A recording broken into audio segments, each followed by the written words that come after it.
The first component of listening is ears. Now, this is the most obvious aspect of hearing, but it's the least important part of active listening.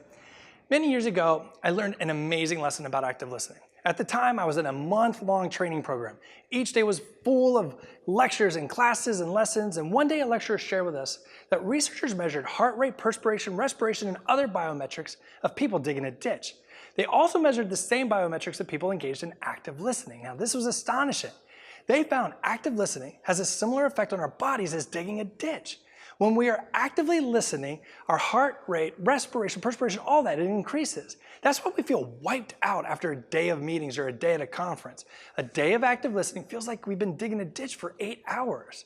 When you listen with more than your ears, that's active listening. Active listening is hard and it takes effort. The Chinese symbol for listen, ting, reminds us that there's more to active listening than simply lending an ear. Listening with your ears is the most basic aspect of listening. I would say that this is the most common form of listening, especially in America. But I want to challenge you. Stop hearing and start listening. When you listen with your ears, you're only hearing. Rochelle E. Goodrich said, "Have you ever noticed how the most intriguing individual in the room seems content to listen sooner than speak?"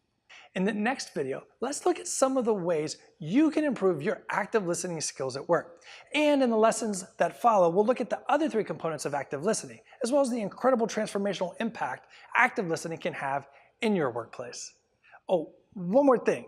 As you continue through the course, please consider leaving a review. It's only going to take you a few seconds of your time, but those few seconds can make an incredible positive impact on the success and the reach of this course. So thank you for your consideration.